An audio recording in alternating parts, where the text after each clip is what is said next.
Wow, weekdays at noon Eastern, 9 a.m. Pacific.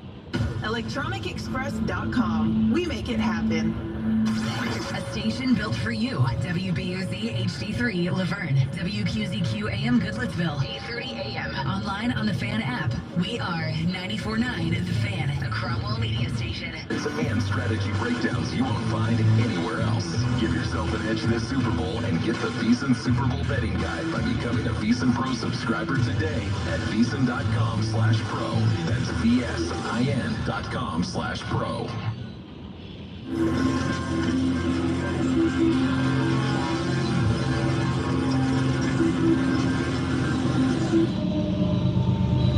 This is VEASAN, the Sports Betting Network.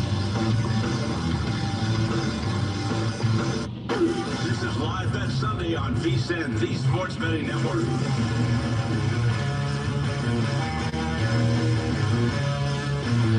Good morning, folks, and welcome in. It is Live Bet Sunday here on VEASAN, the Sports Betting Network. I'm Jonathan Von Tobel. Pamela Maldonado is here as well. Tuning in and looking for Brett Musburger. He'll be back next week when we're all getting ready for, I think, I don't know. I think something's going on. Yeah, the Super Bowl, of course. Brett will be live for his usual pregame spot next Sunday as we get ready for the Super Bowl, part of a massive slate and schedule on Super Bowl Sunday here at the Vegas Stats and Information Network, much of which will happen from Radio Row this coming week. That starts tomorrow. That's going to be absolutely fantastic. I cannot wait. We'll be down there all week as well and cannot look forward more to what's going to transpire over the course of the next 7 days. But we begin with a little bit of college basketball on a day like today, because yesterday, first off, was awesome. We had 3 top 10 clashes in the world of college hoops, and we get another big matchup here later today as Purdue is on the road taking on Wisconsin. A brief setup for that, because that's not going to happen for another hour. But number 2 Purdue sitting as about a 2.5-point favorite, total 143.5 on the road against Wisconsin. Pretty big spot here. Badgers blew a big one against Nebraska last time out, so we'll see if they can bounce back at home and take on the Boilermakers and induce another court storm that Purdue is pretty much used to at this point right now when going on the road and taking an L. But I thought I wanted to open with a quick, just a couple quick observations from yesterday. And the first one is Kansas on the at home against Houston. It's a 78-65 win. For those who remember, Pam, I don't know if you remember, I had the stat yesterday.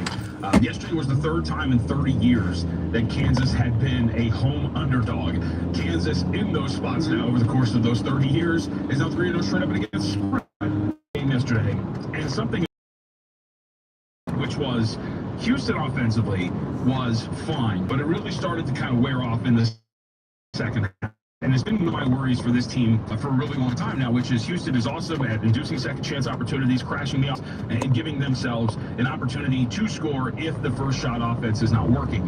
However, when you face a team like Kansas who can defensive rebound very well and can generate their own second chance opportunities, well, then you're going to really up against it. And Kansas yesterday, 40 rebounds to 24, just completely crushed Houston on the glass, eliminated second chance opportunities at a really high clip. And Houston, not shockingly, went out there kind of late an 8 and didn't really get their offense going until the last 10 minutes, where they scored 10 to 23 points over the last 10 minutes. It was a very dominant win for the Kansas Jayhawks, but it does open the door for some worry, I think, about a Houston team that is amongst the highest power rated teams in the country, #1 team in the country by any different metrics, polls, whatever it is, including Ken Palm has them #1 still as of today. It is a concern for Houston as we kind of move forward. So I'm really concerned, I'm really curious to see how Houston handles this as we move forward. But the other part was